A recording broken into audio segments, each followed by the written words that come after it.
ஹல்லேலூயா.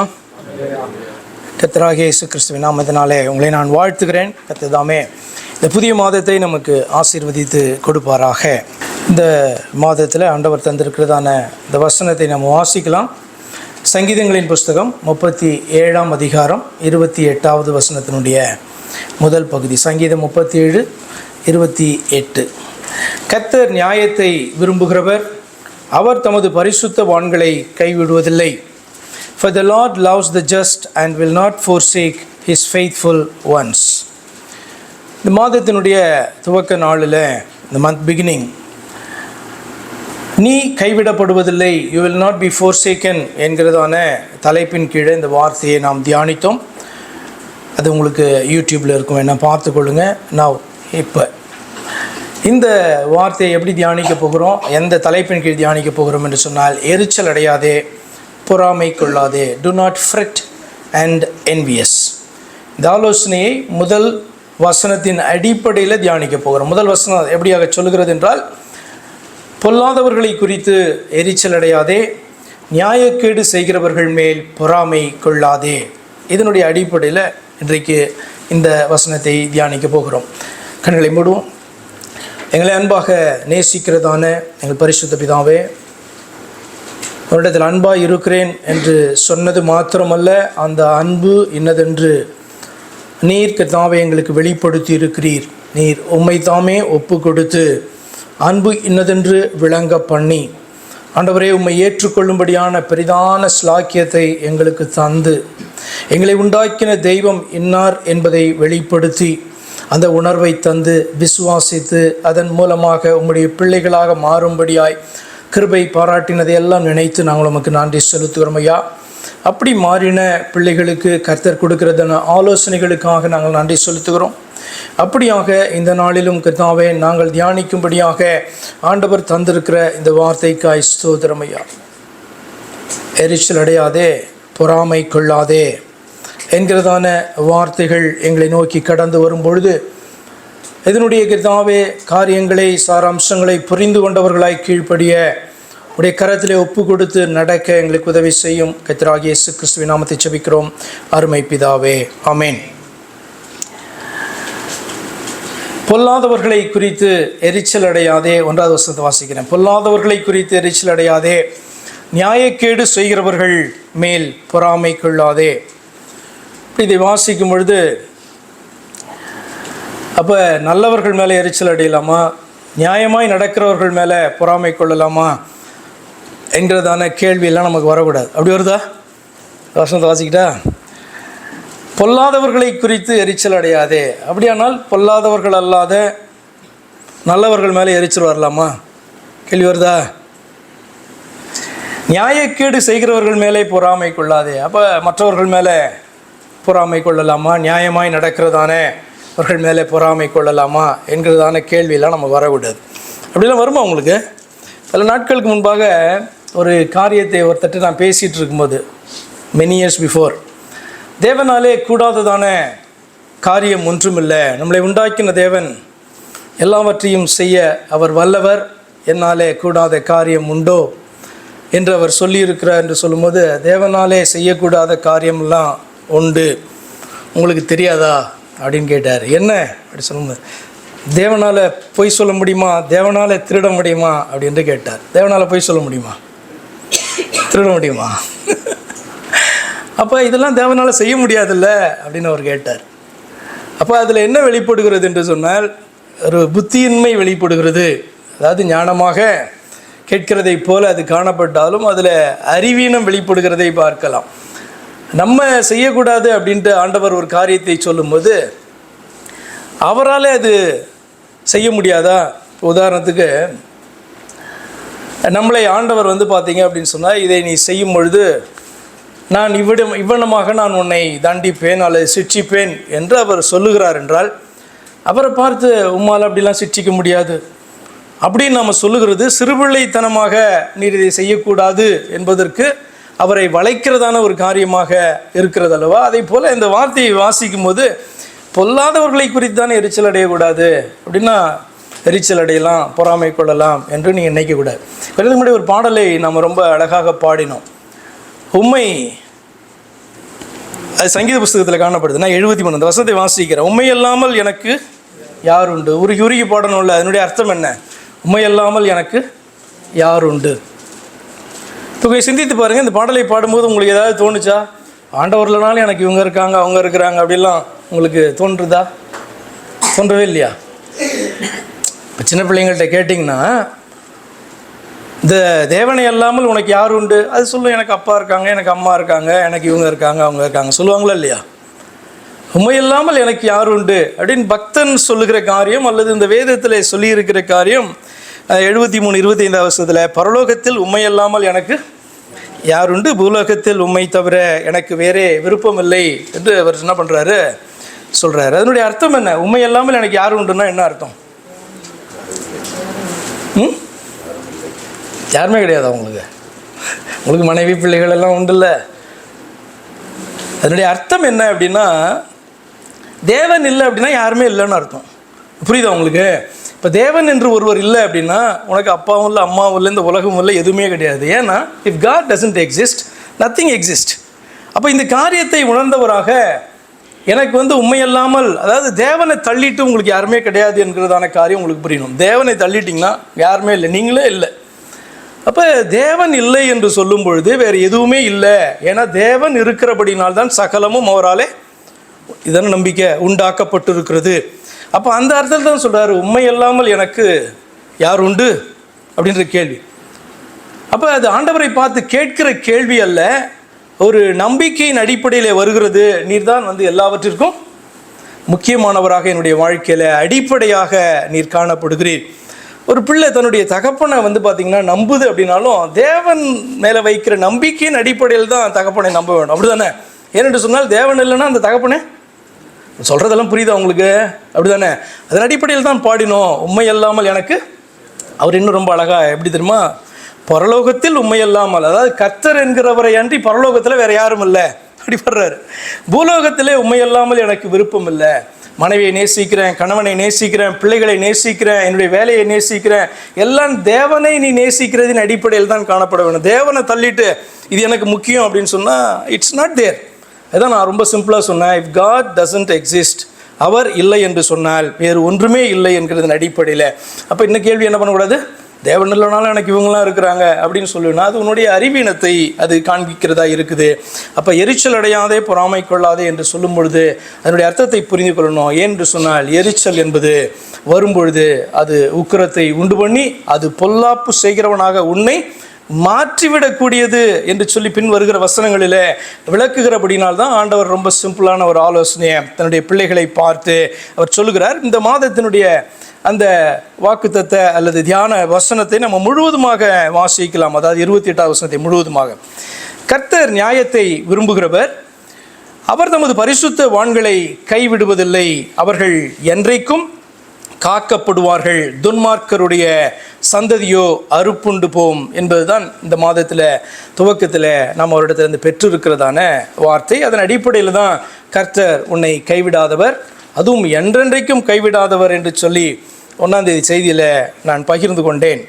அப்போ இந்த வசனத்தை முழுவதுமாக வாசிக்கும் போது கர்த்தர் தமது பரிசுத்த வான்களை கைவிடாதவர் என்பதற்கும் பாவிகளாகவே இருக்கிறவர்களை அழிப்பார் என்பதற்கும் ஒரு காரணம் உண்டு என்று அந்த வசனத்தில் சொல்லப்பட்டு இருக்கிறது. அதாவது கர்த்தர் தமது பரிசுத்தவான்களை, அர்த்தம் என்ன?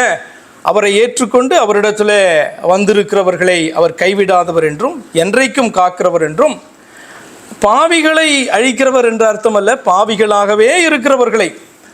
நம்ம எல்லாரும் பாவிகளாய் காணப்பட்டோம். ஆண்டவர் அழைத்த போது அவரிடத்துல வந்து அவரை தெய்வமாக ஏற்றுக்கொண்டு அவர் என்னை பரலோகத்துக்கு கொண்டு போவார் என்று சொல்லி நம்புகிறபடியினால் தான் என்ன பண்ணுறோம்?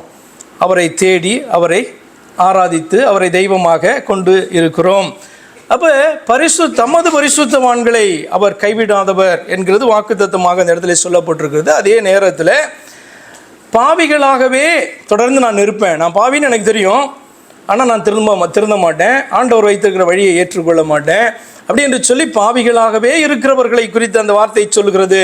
என்ன சொல்லுகிறதுனா, துன்மார்க்கருடைய சந்ததியோ அறுப்புண்டு போ. எதற்கு சந்ததியை குறித்து பேசுகிறான்னு சொன்னால், எப்படி அவரை ஏற்றுக்கொள்கிறவர்கள் நித்தியமான வாழ்வை கொடுப்பாரோ அதை போல துன்மார்க்கனுடைய சந்ததி அழியும் என்று சொன்னால் அவனுக்கு நித்திய வாழ்வு கிடைக்காது என்பதை குறித்து ஆண்டவர் பேசுகிறார். அதுதான் துன்மார்க்கருடைய சந்ததி. அப்போ கர்த்தர் தமது பரிசுத்தவான்களை கைவிடாதவர்.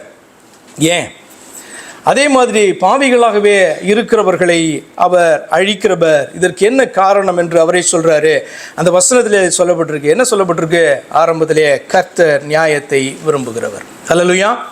கர்த்தர் நியாயத்தை விரும்புகிறபடினாலே அவர் தம்மை நோக்கி வந்தவர்களை, தம்மை ஏற்றுக்கொண்டவர்களை கைவிடாதவர், என்றைக்கும் காக்கிறவர். அதே நேரத்தில் அவர் தன்னை ஏற்றுக்கொள்ளாத, தன்னை அங்கீகரிக்காதவர்களை அவர் அழிக்கிறவர் என்பதற்கு காரணம் அவர் நியாயத்தை விரும்புகிறவர்.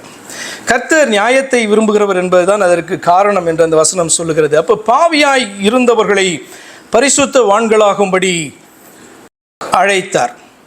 அப்படிதானே? இப்போ நீங்கள்லாம் பரிசுத்தமாக இருந்தவர் உங்களை அழைத்தாரா, அல்லது பாவிகளாக இருந்ததான நம்மை அழைத்தாரா? ஷூர் இல்லை, அதில் ஒரு சந்தேகமே கிடையாதுல்ல. பரிசுத்தமாக இருந்த நம்மளை வாங்க அப்படின்ட்டு அழைக்கல. அவர் பாவிகளாய் காணப்பட்டது நம்மை தான் என்ன பண்ணார்? பரிசுத்தவான்கள் ஆகும்படி அவர் அழைத்தார். அப்படி நம்மளை மாற்றினார். மாற்றினவர் வாக்கு தத்தத்தை தந்தார். என்ன வாக்கு தத்தம்?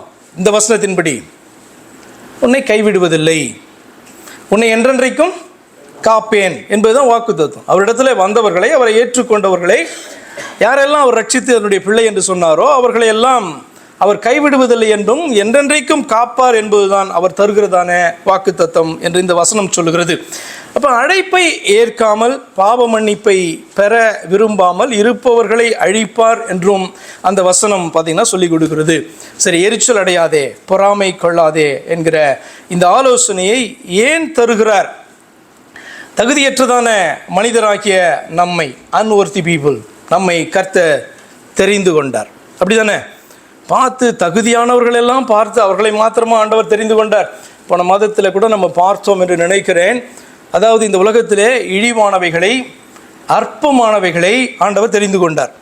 ஞானிகளை தான் தெரிந்து கொள்வேன், அறிவுள்ளவர்களை தான் தெரிந்து கொள்வேன், பிரபுக்களை தான் தெரிந்து கொள்வேன் அப்படின்னு சொன்னால் உலகத்தில் எத்தனை பேர் இருப்பாங்க? அப்படியா? இல்லையே. உலகத்திலே அற்பமான, இழிவான அவர்களை ஆண்டவர் தெரிந்து கொண்டார் அப்படின்னு நம்ம வாசிக்கிறோம்ல. அப்படியானால் இந்த அழைப்பு என்பது எல்லாருக்கும் ஆண்டவர் கொடுக்கிறதான ஒரு காரியம். ரொம்ப சிம்பிளாக சொல்லணும்னா தகுதியற்றதான, எதற்கு தகுதியற்ற? எதற்கு தகுதியற்ற? அவருடைய பிள்ளை என்பது ஒரு அந்தஸ்தை பெறுவதற்கு, அல்லது புரிகிற மாதிரி சொல்லணும்னா பரலோகத்திலே பிரவேசிப்பதற்கு, மோட்சம் சொர்க்கத்திலே பிரவேசிப்பதற்கு தகுதியற்றவர்களாய் காணப்பட்டவர்களை என்ன பண்ணார்? ஆண்டவர் தெரிந்து கொண்டார். தெரிந்து கொள்ளப்பட்டவர்கள் அவருடைய தெரிந்து கொள்ளுதலுக்கு பாத்திரவான்களாக நடந்து கொள்ள வேண்டும் என்று விரும்புகிறார். ஏன் எரிச்சல் அடையாதே, பொறாமை கொள்ளாதே அப்படின்னு சொல்கிறாருன்னா, தகுதியற்ற மனிதர்களை தெரிந்து கொண்டு அவர்கள் அழைக்கப்பட்ட போது அவர்களை பரிசுத்தவான்கள், என்னுடைய பிள்ளைகள் என்று ஆண்டவர் அழைக்கிறார். அவர்கள் அழைக்கப்பட்டதான அந்த அழைப்புக்கு பாத்திரவான்களாக நடந்து கொள்ள வேண்டும் என்று ஆண்டவர், ரொம்ப ஃபேரானதான ஒரு காரியம் தானே? அப்படி தானே? இப்போ நீங்கள் இந்த வேலைக்கு தகுதியானவர்களா என்ன அப்படின்னு தெரியாது. ஆனால் உங்களுக்கு இன்டர்வியூ வைக்கிறாங்க. இன்டர்வியூவில் வந்து பார்த்தீங்க அப்படின்னா நீங்கள் பாஸ் பண்ணுறீங்க. தகுதியானவர்கள் என்பதனால் அல்ல, அந்த இன்டர்வியூக்கு நீங்கள் ரெடியாக என்ன பண்ணுவீங்க? கேள்விக்கெல்லாம் ரெடியாக போயிருப்பீங்க. அவங்க எதிர்பார்க்குற அளவுக்குலாம் உங்களால் வேலை செய்ய முடியுமா அப்படின்றது உங்களுக்கே தெரியும். சம்டைம்ஸ் அதுக்கு குவாலிஃபைடாக இருப்பீங்க, சம்டைம்ஸ் உண்மையிலேயே அதுக்கு குவாலிஃபைடாக இருக்க மாட்டீங்க. ஆனால் அந்த வேலைக்கு நீங்கள் எடுக்கப்பட்ட பின்பு நீங்கள் அந்த வேலைக்கு தகுதியானவர்களாக உங்களை நீங்கள் மாற்றிக்கொள்ளணுமா இல்லையா? புரியுதா? இப்போ ஒரு பேச்சுலர் லைஃப்லேயே இருக்கிறீங்க, ரொம்ப ஃப்ரீயான ஒரு லைஃப், எதை குறித்தும் கவலையற்றதான ஒரு வாழ்க்கை. ஆனால் உங்களுக்குன்னு ஒரு திருமணம் ஆகுது அப்படின்னு சொன்னால் அதற்கு பின்பு அதே மாதிரி இருப்பீங்களா? ரெஸ்பான்சிபிலிட்டியே இல்லாமல் அப்படி ஒரு லைஃப்பை லீட் பண்ணுவீங்களா? அப்படி இருப்பீங்களா? அப்படி இருக்கணும்னு விரும்புகிறீங்களா? அப்படி இருக்கணும்னு நீங்கள் விரும்பினா கூட உங்களை ஆண்டவர் ஒரு காரியத்துக்குள்ளே கொண்டு வந்து விட்ட பின்பு அதற்கு தகுந்தவர்களாக நீங்கள் உங்களை மாற்றிக்கொள்ளவில்லை என்று சொன்னால் அதற்கு நீங்கள் பிரயோஜனம் இல்லாத ஆளா இல்லையா? புரியுதா? சரி, இந்த பெட் அனிமல்ஸ்லாம் வளர்ப்பாங்க, பார்த்துருக்கீங்கல்ல? இந்த பெட் அனிமல்ஸ் எல்லாம் ஆக்சுவலாக அதெல்லாம் வெளியில் இருக்க வேண்டியதானே அனிமல்ஸ், அப்படி தானே? இப்போ பாம்பெல்லாம் கூட வளர்ப்பாங்க, முதலையெல்லாம் கூட வளர்க்குறாங்க, அப்படி தானே? நாய்க்குட்டிங்கெல்லாம் வளர்க்குறாங்க. நாய்க்குட்டியெல்லாம் வீட்டுக்குள்ளே இருக்கிறதா, பண்ணி கூட வளர்க்குறாங்க, பெட் அனிமல்ஸாக. இவைகளெல்லாம் வெளியே இருக்க வேண்டியதான பிராணிகள். அப்போ அவைகள் உள்ளே வந்த பின்பு அவைகள் வீட்டிலே அவர்களால் பராமரிக்கப்படும் போது அது வந்து பார்த்தீங்க அப்படின்னு சொன்னால் அவர்களை கடிக்காமல், பாம்பு வந்து வெளியில் இருக்க மாதிரி கடிக்கிற மாதிரியே வீட்டுக்குள்ளே வந்து அவங்கள கடிக்கணும் அப்படின்னு விரும்பி வளர்க்குறாங்க. உள்ளே வந்த பிறகு அது தன்னுடைய சுபாவத்தை மாற்றிக்கொண்டு அது காணப்பட வேண்டும் என்று விரும்புகிறாங்களா இல்லையா? அப்போ நம்மளும் ஆண்டவருடைய இடத்துக்கு, அவருடைய பரலோக ராஜ்யத்திற்கு தகுதியற்றவர்களாய் காணப்பட்ட நம்மை ஆண்டவர் அழைத்து அவருடைய பிள்ளைகளாக அதற்குள்ளே கொண்டு போகும்போது, தகுதியற்றவனாய் காணப்பட்டேன் ஆனபடினாலே இங்கே பிறகும் அந்த பிறகும் தகுதியற்றவனாகவே இருப்பேன் என்று சொல்லுவீர்களா? அல்லது உங்களை தகுதி உள்ளவர்களாக மாற்றி இருக்கிறாரே அதற்கேற்றபடி நடந்து கொள்வீர்களா? இல்லைன்னா அப்படியே தான் இருப்பேன், நாய்க்குட்டியாக, பன்னிக்குட்டியாக, பாம்பு குட்டியாக அப்படி தான் இருப்பேன்னு சொல்லுவீங்களா? புரியுதா? என்ன எஜமான் விரும்பி அந்த பெட் அனிமல்ஸ் உள்ளே கொண்டு வராரு? இது வந்து பார்த்திங்கன்னா இவளை நேசித்து இவ்வளவாக இதற்கு எல்லா காரியங்களையும் செய்கிறேன், இது என்னிடத்துல அன்பு செலுத்தி, இது வெளியில் இருக்க பாம்பை போல் கடிக்காது, வெளியில் இருக்க முதலையை போல் நடந்துக்காது, வெளியில் இருக்க நாய் தெருநாய் மாதிரி எல்லாரையும் கடிக்காது, என்கிட்ட அன்பா இருக்கும், அப்படி தானே நம்புறாரு. அப்போ உள்ளே வந்த பிறகு வந்து பார்த்திங்கன்னா அது மாறாமல் தன்னுடைய சுபாவத்தை அப்படியே காண்பிக்குமானால் என்ன பண்ணுவார்? பரவாயில்ல கடி வீட்டில் இருக்கவங்களெல்லாம் அப்படி விடுவாரா? இல்லையா? அப்போ என்ன நான் சொல்லுகிறேன் என்று சொன்னால், தகுதியற்றதான அன்நோதி பீப்புள் ஆகிய நம்மை கர்த்தர் தெரிந்து கொண்டார். அந்த தெரிந்து கொள்ளுதலுக்கு, அவருடைய தெரிந்து கொள்ளுதலுக்கு பாத்திரவான்களாக இன்றைக்கு நடந்து கொள்ள வேண்டும் என்று விரும்புகிறபடினால என்ன சொல்கிறாரு? எரிச்சல் அடையாதே, பொறாமை கொள்ளாதே என்று சொல்லி ஆண்டவர் பேசுகிறதான வார்த்தை. இட்ஸ் குவைட் ஃபேர் டிசையர், இல்லையா? சரி, திரும்ப வாசிக்கலாம் 1வது வசனத்தை. பொல்லாதவர்களை குறித்து எரிச்சல் அடையாதே, நியாயக்கேடு செய்கிறவர்கள் மேல் பொறாமை கொள்ளாதே. உங்களுக்கு ஒருவேளை நீங்கள் வேதத்தெல்லாம் வாசிக்கிறவர்களாக இருந்தால் உங்களுக்கு ஒரு கேள்வி வந்து எழும்பும். தேவன் தன்னை குறித்து இப்படி சொல்லவில்லையா? தான் ஒரு எரிச்சல் உள்ள தேவன் என்று அவர் தன்னை குறித்து சொல்லவில்லையா? ஆனால் நம்மளை வந்து ஏன் எரிச்சல் அடையாதே அப்படின்னு சொல்லுகிறாரு என்கிறதான கேள்வி எதற்கு வந்து சேர்க்குது? அப்படிலாம் வரலையா? அப்போ தேவன் தன்னை குறித்து வந்து பார்த்தீங்கன்னா இந்த வார்த்தையை சொல்லியிருக்காரு. என்ன அப்படின்னா, தான் எரிச்சல் உள்ள ஒரு காட், ஜெலஸ் காட் என்கிறதான வார்த்தையை அவர் பயன்படுத்தி இருக்கிறார் என்பது உண்மை. ஆனால் கர்த்தர் நம்முடைய தேவன் எரிச்சல் உள்ளவர் என்பதற்கும் நீ எரிச்சல் உள்ளவனாய் இராதே என்பதற்கும் வித்தியாசம் உண்டு. ஒரே வார்த்தை தான், ஆனால் அந்த வார்த்தையில் வித்தியாசம் உண்டு. தேவன் எரிச்சல் உள்ளவராக இருப்பது அவசியம். அது ஏன் அவசியம் என்று பார்ப்போம். அதே மாதிரி நாம் எரிச்சல் அடையாதிருப்பது நமக்கு அவசியம். ஆண்டவருடைய வார்த்தையின்படி நாம் இதை புரிந்து கொண்டு கீழ்ப்படிவது என்பது நமக்கு அவசியமாக இருக்கிறது. மனுஷனுடைய எரிச்சல் என்பது பொல்லாப்பு செய்ய ஏதுவான எரிச்சல், அப்படி தானே? Human feeling caused by discontentment and insecurities. அதாவது இயலாமையினாலும், நம்முடைய இயலாமை சில நேரத்தில் வந்து பார்த்திங்கன்னா இது நமக்கு கிடைக்கல அப்படின்றதுனால வருகிறதான ஒரு காரியம் எரிச்சல், அப்படி தானே? நம்மிடத்தில் இல்லாத ஒன்று, நமக்கு கிடைக்காத ஒன்று இன்னொருவருக்கு கிடைத்திருக்கும் பொழுது அவரிடத்துல காணப்படும். நமக்கு வந்து பார்த்திங்கன்னா அது வேணும், ஆனால் நமக்கு இல்லை, ஆனால் அவரிடத்துல இருக்குது அப்படின்னும் போது உண்டாகிறதான எரிச்சல். காரில் போயிட்டே இருக்கீங்க, உங்களை வந்து பார்த்தீங்க அப்படின்னு சொன்னால் ஒருத்தன் வந்து பயங்கர ஸ்மார்ட்டாக டக்குன்னு வந்து ஓவர்டேக் பண்ணி போவான். அப்படி போகக்கூடாது. நீங்கள் பார்க்கிங்க்கு அங்கே நின்று என்ன பண்ணுவீங்க? பார்த்துட்டே இருப்பீங்க. அவன் வந்து சர்ன்னு வந்து பார்க் பண்ணுவான். உங்களுக்கே தெரியும் நம்மளும் பயங்கர ஸ்மார்ட்டாக இருக்கான் அவன் அப்படின்னு நீங்கள் யோசிப்பீங்கள்ல. அந்த ஸ்மார்ட்னஸ் நமக்கு இல்லையா? நீங்களும் அதெல்லாம் பண்ணியிருப்பீங்க ஒரு காலத்தில். இப்போ வந்து பார்த்தீங்க அப்படின்னு சொன்னால் கொஞ்சம் விவரம் வந்து கொஞ்சம் தெளிந்து நிதானமாக நீங்கள் ஒருவேளை நீங்கள் செயல்படுவீங்க. அப்போ அதை யோசித்து பார்க்கும் பொழுது அவர்கள் வந்து பார்த்திங்கன்னா ஸ்மார்ட்டாக ஒரு காரியத்தை செய்கிறதை போல அவர்கள் செய்யும் பொழுது பார்வைக்கு அது உண்மையிலே வந்து பார்த்தீங்க அப்படின்னு சொன்னால் ஸ்மார்ட் திங் அப்படின்ட்டு தோணுச்சுன்னா உங்களுக்கு எரிச்சல் வருமா வராதா? வராதா? நீங்களாம் மனுஷங்களே இல்லைப்பா, எல்லோரும் தெய்வங்கள் இடத்துல பேசிகிட்டு இருக்கோம் போல. இது நார்மல் இல்லையா? ஸ்பாவம், எரிச்சல் வந்து உண்டாகிறது. ஒரு பொல்லாத ஒரு காரியத்தை அவன் செய்கிறான், ஆக்சுவலாக ரூலை மீறி ஒரு காரியத்தை செய்கிறான். ஆனால் வந்து பார்த்தீங்கன்னா உங்களுக்கு பார்க்குறதற்கு பார்வைக்கு ரொம்ப ஸ்மார்ட்னஸ். உங்கள் பக்கத்தில் உட்காந்துருக்கிறவங்க கூட சொல்லுவாங்க, பாரு அவர் எவ்வளோ ஸ்மார்ட்டு பாரு, இருந்தாலும் நீ பாரு எவ்வளோ பேக்கு அப்படின்னு கூட என்ன பண்ணுவாங்க சொல்லலாம் இல்லையா? அப்போ ஆண்டவர் சொல்லுகிறார், அவர்களை பார்த்து நீ எரிச்சல் அடைய வேண்டாம். அப்போ மனிதன் கொள்ளுகிறதான எரிச்சல் என்பது அது பொல்லாப்பு செய்ய அது ஏதுவானது, அது ஒரு ஹியூமன் ஃபீலிங் அது. ஆனால் தேவனுடைய எரிச்சல் என்பது நன்மைக்கு ஏதுவானது. எப்படின்றத நான் சொல்கிறேன். It's a feeling when someone has taken as their own something that rightly belongs to you. தேவனுடைய எரிச்சல் என்பது என்ன தெரியுமா? உங்களுக்கே உரிய, உங்களுக்கே சொந்தமான ஒன்றை இன்னொருவர் எடுத்துக்கொள்ளும் போது உண்டாகிறதான எரிச்சல். புரியுதா? உங்களுக்கே சொந்தமான, உங்களுக்கு மட்டுமே சொந்தமான ஒன்றை இன்னொருவர் அபகரித்து கொள்ளும் பொழுது உண்டாகிறதான ஒரு எரிச்சல் இருக்குல்ல. அப்போ எரிச்சல்லாம் உண்டாகாமல் இருக்காது, எரிச்சல் உண்டாகும் இல்லையா? அந்த எரிச்சல் என்பது தேவனுக்கும் காணப்படும். அதை குறித்தான் அவர் பேசுகிறார். God created everything and everything belongs to him.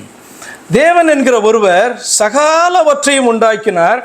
அப்போ சகலவற்றும், தேவன் சகலவற்றையும் உண்டாக்கினார். அப்போ சகலமும் இட் பிலாங்ஸ் டு ஹிம், அவருக்கே உரியதாய் அது காணப்படுகிறது.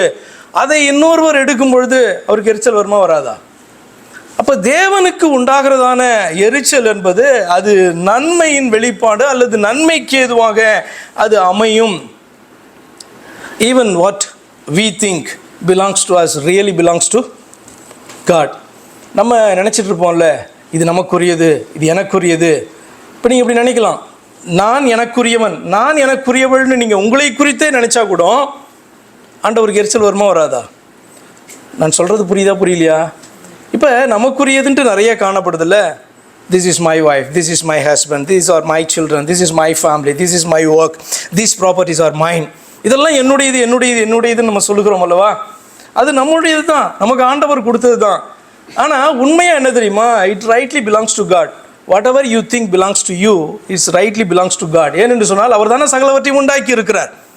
இந்த அறிவு நமக்கு காணப்படுமானால், இப்போ நான் என்னை குறித்து நான் எனக்கே உரியவன் என்று நான் நினைக்கிறதான காரியம் கூட யாருக்கு எரிச்சல் உண்டாகும்?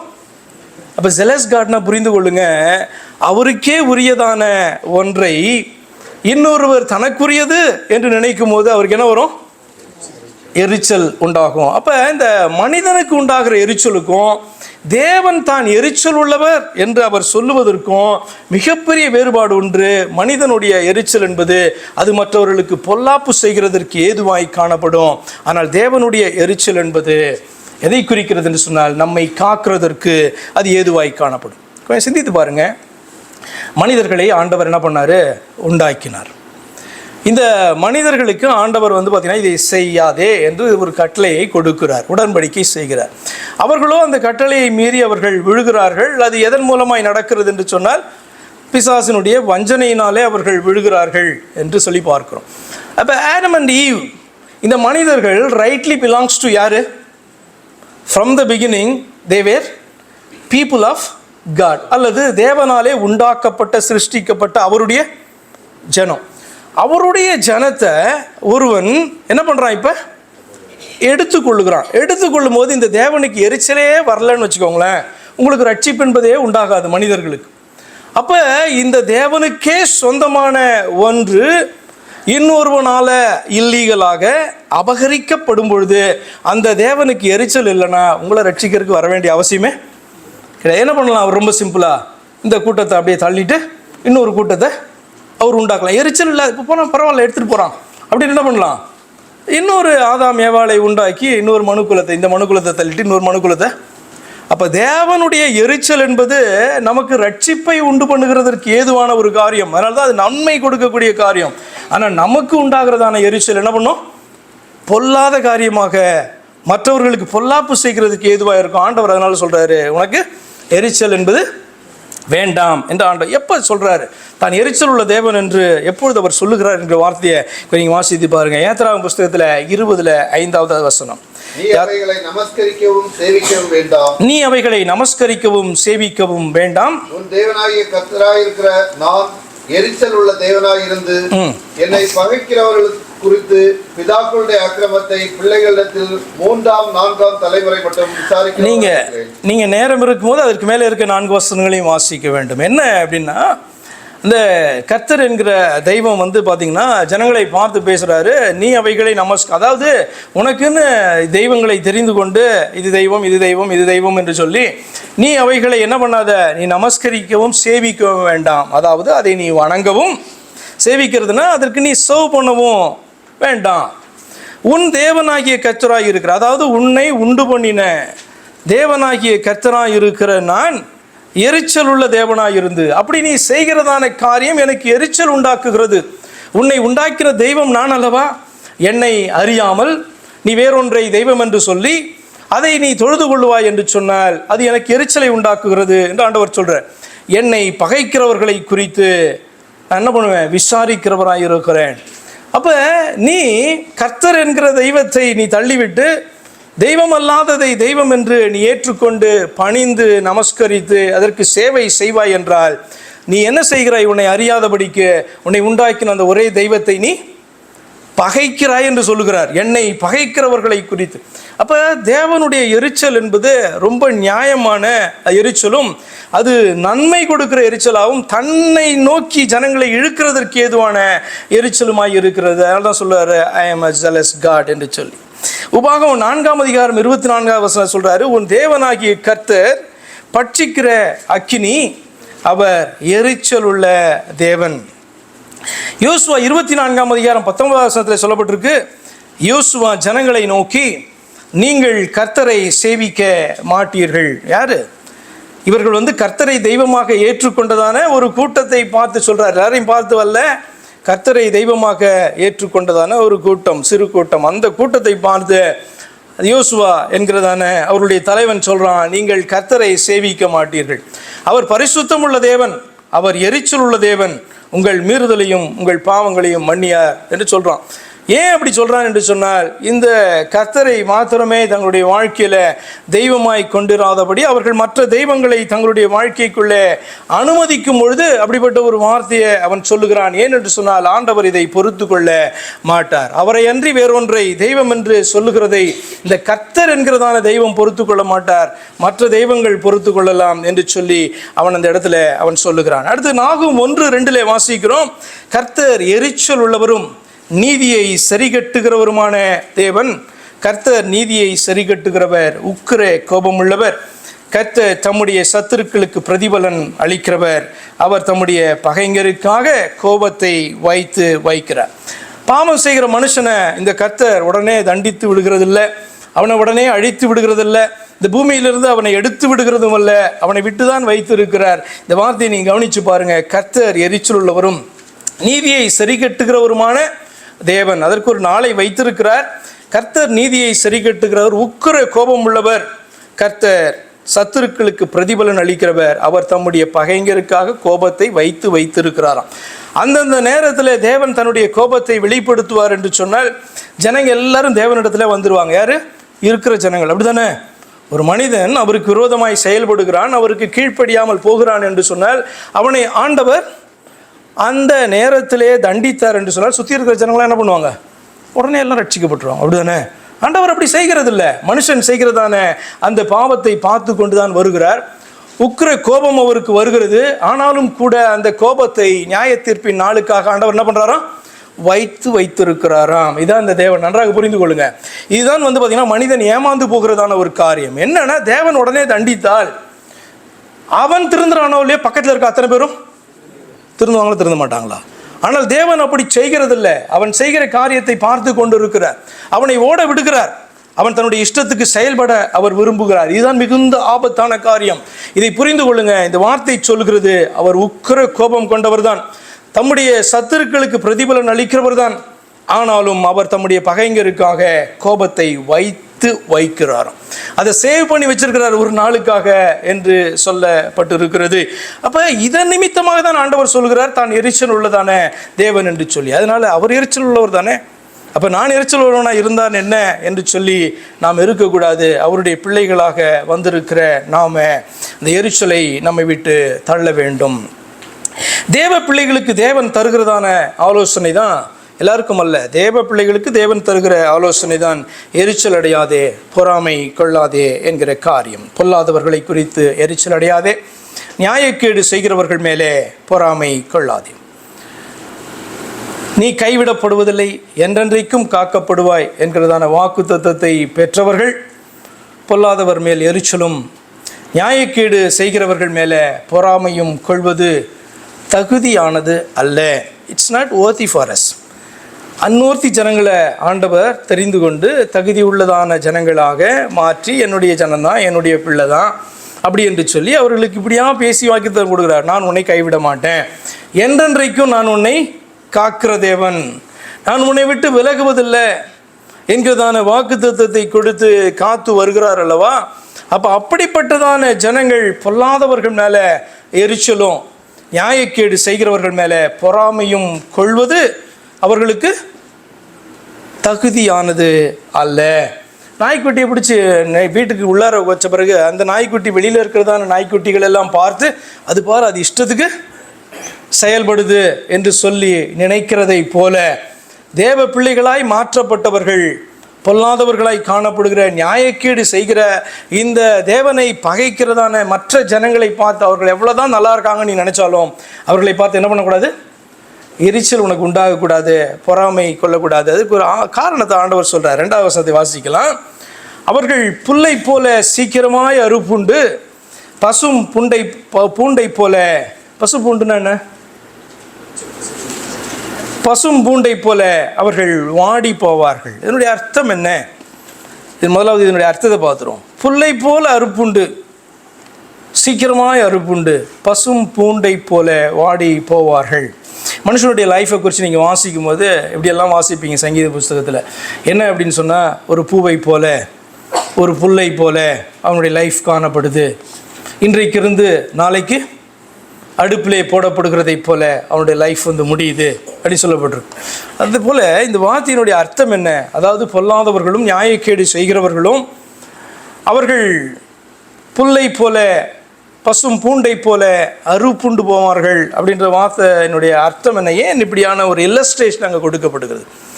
இப்போ நம்மெல்லாம் மனிதர்கள், நமக்கு ஆவரேஜாக ஒரு ஆவரேஜாக மனுஷனுக்கு என்ன லைஃப், எத்தனை வருஷம் வாழ்வான்? ஒரு 70, 80, 90 கூட வச்சுக்கோங்க, நோ ப்ராப்ளம்.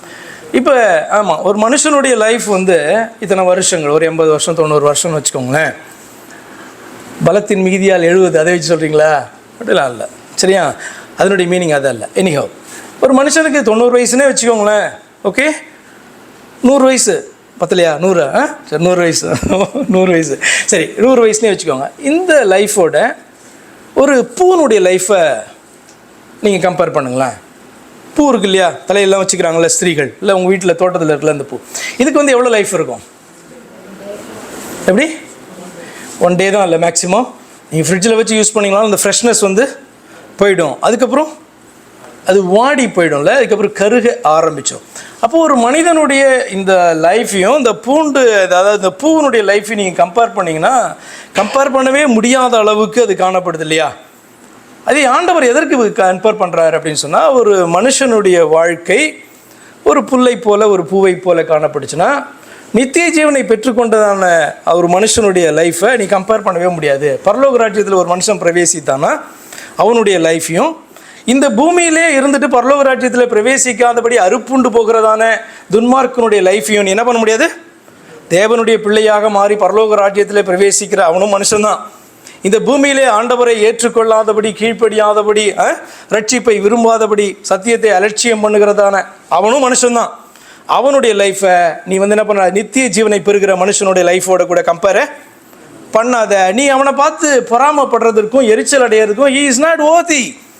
அவன் பார்த்தீங்கன்னா அந்த புல்லை போல அவன் என்ன பண்ணுறான்? அறுப்புண்டு போகிறான். ஆனால் நீயும் நித்தியமாய் வாழப்போகிறதான வாக்கு தத்தத்தை பெற்றிருக்கிற நீ அவனை பார்த்து ஏன் எரிச்சல் அடைகிற, நீ பொறாமைப்படுகிற அவசியம் இல்லையே அப்படின்ட்டு ஆண்டவர் கற்றுக் கொடுக்கறதுக்கு தான் அந்த 2வது வசனத்தை சொல்கிறார். அவர்கள் என்னை ஏற்றுக்கொள்ளாததானவர்கள், பாவத்திலிருந்து மனம் திரும்பாதவர்கள், பரிசுத்தமாகிறதற்கு தன்னுடைய வாழ்க்கையை ஒப்பு கொடுக்காதவர்கள், சத்தியத்தை கேட்டு அலட்சியம் செய்கிறவர்கள் புல்லை போல சீக்கிரமாய் அறுப்புண்டு பசும் பூண்டை போல வாடி போவார்கள் என்று சொல்கிறார். It's not Worth. நித்திய வாழ்வை வாக்குத்தத்தமான பெற்றவர்கள் புல்லை போலும் பசும் பூண்டை போலும் அறுப்புண்டு வாடி போகிறவர்கள் மேல் எரிச்சலாய் இருப்பது பொறாமை கொள்வதும் சரியா? நீங்கள் தான் சிந்தித்து பார்க்க வேண்டும். இப்படிப்பட்ட வாக்குத்தத்தத்தை பெற்றவர்களுக்கு எது தகுதியானது, எது தகுதியற்றது என்கிற காரியங்கள் அங்கே விளைக்கப்படுகிறது. அதை நான் சொல்லி சீக்கிரமாக முடிக்க விரும்புகிறேன். 3வது வசனத்தில் இப்படி வாசிக்கிறோம், கர்த்தரை நம்பி நன்மை செய், தேசத்தில் குடியிருந்து சத்தியத்தை மேய்ந்து கொள்.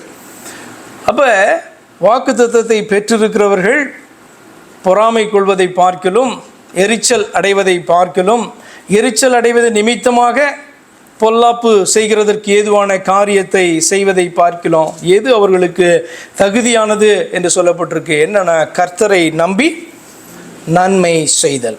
இந்த உலகத்தில் பார்த்தீங்கன்னா நன்மை செய்கிறவர்கள் நிறைய பேர் இருப்பாங்க, கர்த்தருக்கும் அவங்களுக்கும் சம்பந்தமே இருக்காது. ஆனால் கர்த்தரை நம்பி ஏற்றுக்கொண்டவர்களுக்கு ஒரு காரியம் சொல்லப்படுகிறது. என்னன்னா, கர்த்தரை நம்பி நன்மை செய்தல் என்று சொல்லப்பட்டிருக்கு. கர்த்தரை நம்பி நன்மை செய்ய வேண்டுமா? தீத்து 2:14 இப்படி வாசிக்கிறோம். தீத்து 2:14 வாசிங்க. எது தகுதியானது? அவர் நம்மை சகல அக்கிரமங்களினின்று மீட்டுக் கொண்டு. அவர் எவர்? நம்ம எல்லாம் உண்டாக்கின அந்த ஒரே தெய்வம் நம்மை சகல அக்கிரமங்களினின்று மீட்டு கொண்டு தமக்குரிய சொந்த ஜனங்களாகவும் நற்கிரியைகளை செய்ய பக்தி வைராக்கியம் உள்ளவர்களாகவும் நம்மை சுத்திகரிக்கும்படி நமக்காக தம்மை தாமே ஒப்பு கொடுத்தார். வேற யாரும் இல்லை, நமக்காக தம்மை தாமே அவர் ஒப்பு கொடுத்தாராம். அவர் நம்மை சகல அக்கிரமங்களினின்று மீட்டு கொண்டு தமக்குரிய சொந்த ஜனங்களாகவும் நற்கிரியைகளை செய்ய பக்தி வைராக்கியம் உள்ளவர்களாகவும் நம்மை சுத்திகரிக்கும்படி நமக்காக தம்மை தாமே ஒப்பு கொடுத்தார். அப்போ கர்த்தரை நம்பி நன்மை செய்யணும் என்ன அர்த்தம்? எல்லா மனிதர்களும் நன்மை செய்ய வேண்டும், தீமையை ஒதுக்க வேண்டும், தீமையை தள்ள வேண்டும், பொல்லாப்பு செய்யக்கூடாது என்பது எல்லா மனிதர்களுக்கும் அவர்களுக்கே தெரிந்ததான ஒரு காரியம்தான். ஆனால் இந்த கர்த்தரை தெய்வமாக ஏற்றுக்கொண்டு வந்திருக்கிற ஜனங்கள் அவரை நம்பி நன்மை செய்ய வேண்டுமா? அவர் நம்மை சகல அக்கிரமங்களினின்றும் மீட்டு கொண்டு தமக்குரிய சொந்த ஜனமாக நான் உங்களுக்கு ஆரம்பத்திலே ஒரு காரியத்தை நான் சொன்னேன், உண்மையல்லாமல் எனக்கு யார் உண்டு அப்படின்னு சொல்லுகிற வார்த்தையினுடைய காரியமே என்ன அப்படின்னா, அந்த தேவன் இருக்கிறபடினால்தான் நான் என்ன பண்ணுறேன், இருக்கிறேன். நான் எனக்கு சொந்தமானவன் அல்ல, எனக்கு உண்டானது எல்லாவற்றையும் நான் என்னது நினைத்து கொண்டிருந்தாலும் அந்த தேவன் இல்லை அப்படின்னா எதுவுமே இல்லை. அப்போ உண்மை இல்லாமல் எனக்கு வேற ஒன்றுமே கிடையாது என்கிறதான உணர்வோடு கூட பாடுகிறதான சொல்லுகிறதான வசனம் தான் அந்த வசனம். அப்போ தமக்குரிய சொந்த ஜனமாக அவர் மாற்றிக்கொண்டார். அப்போ முன்னாடி நம்ம அவருக்குரிய சொந்த ஜனமா இல்லையா? நம்ம இந்த தெய்வத்துக்குரிய சொந்த ஜனங்களாக இல்லையா? கொஞ்சம் சிந்திச்சு பாருங்க, என்ன அர்த்தம் அது? இப்போ தெய்வம் பார்த்தீங்கன்னா ஒரே தேவன் எல்லாவற்றையும் உண்டாக்கினார்னா எல்லாம் அவருக்கு சொந்தமானது தானே. அப்போ தமக்குரிய சொந்த ஜனமாக அவர் மாற்ற வேண்டுமானால் ஏதோ நடந்திருக்குல்ல. என்ன நடந்திருக்கும்னு நினைக்கிறீங்க? அவருக்கே உரிய, அவருக்கு மட்டுமே உரியதானதை இன்னொருத்தர் என்ன பண்ணுறான்? அவரை ஏமாற்றி இல்லை, அவருடைய ஜனங்களை ஏமாற்றி என்ன பண்ணுறான்? எடுத்துக்கொள்கிறான். அப்போ அதனால தான் நான் சொன்னேன், ஜெலஸ் ஆஃப் காட் அப்படின்னு சொல்கிறதுக்கும் எரிச்சல் உள்ள தேவன் என்று தேவனை சொல்லுகிறதான வார்த்தை நம்முடைய ரட்சிப்புக்கு ஏதுவாக செயல்படுகிறதான ஒரு வார்த்தை. அப்போ அந்த தேவனுக்குடைய தன்மையில் இந்த எரிச்சல் என்பது இல்லை என்று சொன்னால் அவர் என்ன பண்ணலாம்? அன்பு மட்டும்தான் இருக்குன்னு வச்சுக்கோங்களேன். ரொம்ப அன்புள்ளதான தெய்வம், எல்லாத்தையும் அன்பு. கேள்விப்பட்டிருக்கீங்கள? பவுல் சொல்கிறார், அன்பு சகலத்தையும், அப்படித்தானே? அன்பு சகலத்தையும் தாங்கும், சகலத்தையும் சகிக்கும். ஆமாம், என்னுடைய பிள்ளைங்க தான் பிசாசு ஏமாற்றிட்டான், பரவாயில்ல போட்டு எடுத்துகிட்டு போட்டோம், அப்படி விட்டுருந்தா நமக்கு ரட்சிப்பு கிடச்சிருக்குமா?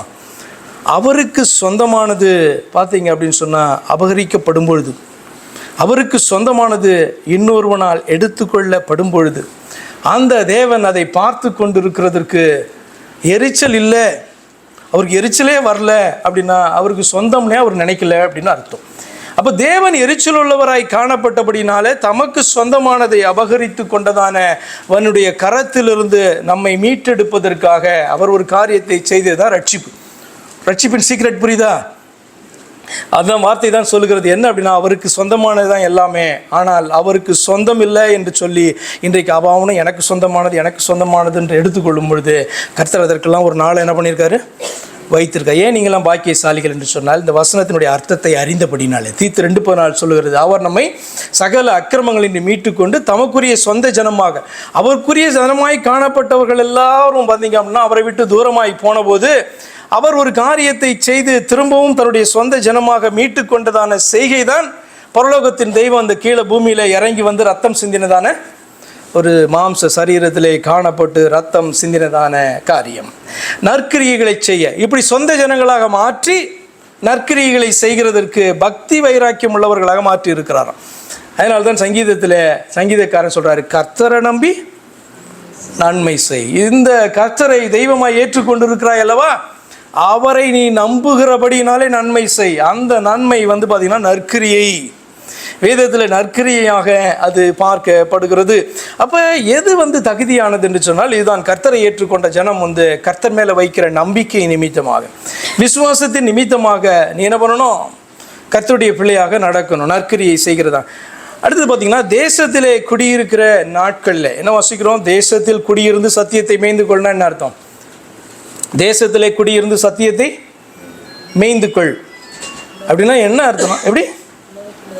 ஆமாம், இந்த உலகத்தில் இருக்கும்போது லைஃப் ஆன் திஸ் எர்த், இந்த உலகத்திலே நீ வாழ்கிறதான நாட்களிலே அல்லது இந்த பூமியிலே நீ குடியிருக்கிறதான நாட்களிலே சத்தியத்தை வாஞ்சிப்பதும் அதற்கு கீழ்ப்படிதலும். தேசத்திலே குடியிருந்து சத்தியத்தை மேய்ந்துகொள். இப்போ மேய்ந்துகொள்னா என்ன அர்த்தம், இப்போ இந்த ஆடு மாடுகள் எல்லாம் என்ன பண்ணும், புல் இழை தலை இதெல்லாம் என்ன பண்ணோம், அப்படியே மேய்ந்து கொண்டு உள்ளே கொண்டு போய் அப்படியே அசை போட்டு அது என்ன பண்ணோம், சாப்பிடும்ல. அது எதை குறிக்குதுன்னா, கர்த்தருடைய வார்த்தையை நீ வாஞ்சிப்பதும் புசிப்பதும் அதை அறிந்து கொள்வதும் அதற்கு கீழ்ப்படிவதையும் குறிக்குது. சங்கீதத்தில் அவர் எழுதுகிறார், தேசத்திலே குடியிருந்து உனக்கு ஒரு லைஃப் கொடுக்கப்பட்டிருக்கு, இந்த உலகத்தில் நீ வாழ்கிறதற்கான ஒரு லைஃப் உனக்கு கொடுக்கப்பட்டிருக்கு. ஆரம்பத்தில் பார்த்தா எத்தனை லைஃபு, அவர் சொன்னார் 100 வயசு அப்படின்னாரு. அப்போ தேசத்தில் உனக்கு லைஃப் கொடுக்கப்பட்டிருக்கு. இந்த லைஃப்பில் நீ என்ன பண்ணணுமா, குடியிருந்து சத்தியத்தை மேய்ந்துகொள். எதுக்கு என்ன ஆண்டவர் வச்சிருக்கிறாரு, அவர் சத்தியத்தை அறிவதும் அவருக்கு கீழ்ப்படியது தான். இந்த வாழ்க்கையில் நீ வந்து பார்த்தீங்க அப்படின்னு சொன்னால் ஆண்டவர் அனுமதித்திருக்கிற சகல காரியங்களையும் என்ன பண்ணலாம், நீ என்ஜாய் பண்ணலாம். ஆண்டவருக்கு கீழ்ப்படுகிறதுனால பாரு ரொம்ப ரெஸ்ட்ரிக்ஷன் காணப்படுது, இது என்ன லைஃப், சுவையற்ற ஒரு வாழ்க்கை அப்படின்னு நினைக்காதீங்க. நிச்சயமாக சுவை உள்ளதான ரொம்ப அருமையான ஒரு வாழ்க்கையாக தான் உங்கள் வாழ்க்கை காணப்படும் கீழ்ப்படிஞ்சு பார்த்தீங்கன்னா. இப்போ ஞானஸ்நானத்துக்கு வந்து கீழ்ப்படிஞ்ச பிறகு உங்களுக்கு சந்தோஷமாக இருக்கா, பயமாக இருக்கா? ரொம்ப முன்னாடி பயமாக இருக்குன்னு சொன்னீங்கல்ல. அப்போ ஆண்டவருடைய வார்த்தைக்கு கீழ்ப்படியும் போது ஒரு சந்தோஷம் உண்டாகும். ஆனால் ஆண்டவருடைய வார்த்தைக்கு கீழ்ப்படியாத பொழுது சந்தோஷம். நான் கேட்குறேன், ஆதாமும் ஏவாளும் பாவம் பண்ணதுக்கப்புறம் அவங்களுக்கு என்ன வந்திருக்கும், ஒரு இன்செக்யூரிட்டி ஃபீலிங் வந்திருக்குமா, வந்திருக்காதா? இன்செக்யூரிட்டி ஃபீலிங் வந்திருக்கும். அதாவது ஒரு பாதுகாப்பற்றதான ஒரு நிலை, ஒரு குற்ற உணர்வு. நம்ம நினைக்கிறோம் கீழ்ப்படிஞ்சா, ஆண்டவர் சொல்கிற வார்த்தைக்கெல்லாம் கீழ்ப்படிஞ்சா என்னுடைய பவுண்டரி ரொம்ப சின்னதாகிடுது, ரொம்ப ரெஸ்ட்ரிக்ட் பண்ணி அப்படி ஆகிடுது, ஃப்ரீயாக வந்து என்ன பண்ண முடியல. இதெல்லாம் மாயை. ஆக்சுவலாக ஃப்ரீயாக என்னால் செயல்பட முடியல, எல்லாத்துக்கும் கீழ்ப்படிஞ்சு நடக்க வேண்டியதாகிடுச்சு அப்படின்னு நினைக்கிறோம். இதெல்லாம் பிசாசுனுடைய தந்திரம். நீங்கள் கீழ்ப்படிஞ்சு நடங்க, உங்களுடைய பவுண்டரி பெருசாகும். உங்களுக்கு வந்து பார்த்திங்கன்னா நிறைய சுதந்திரம் காணப்படும். குற்ற உணர்வு உங்களுக்கு இருக்காது. ஆண்டவருடைய வார்த்தைக்கு கீழ்ப்படிய குற்ற உணர்வு உங்களுக்கு இருக்காது. ஆனால் நீங்கள் கீழ்ப்படியாமல் இருந்து பாருங்கள், எல்லாம் இருக்கிற மாதிரி இருக்கும், ஆனால் உள்ளுக்குள்ளே ஒரு திருப்தி இருக்காது, ஒரு இன்செக்யூரிட்டி ஃபீலிங் இருக்கும் உங்களுக்கு.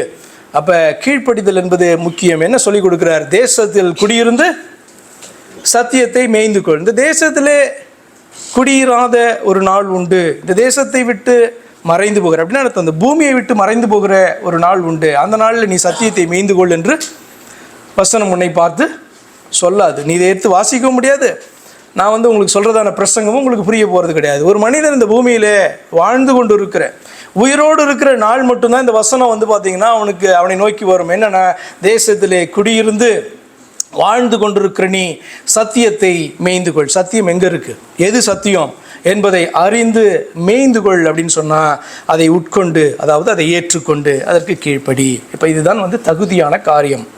எது தகுதியற்றது, எது தகுதியற்றதான காரியம்? அந்த வசனத்தின்படி பார்த்தீங்கன்னா, நன்மை செய்ய முடிந்தும் நன்மை செய்யாதிருப்பது. நன்மை செய்யணும்னு தெரியும், கர்த்தரை நம்புகிறேன், கர்த்தரை நம்பி நன்மை செய்யணும், ஆனால் கர்த்தரை நம்புகிறேன், நன்மை செய்ய மாட்டேன். தகுதியானதா?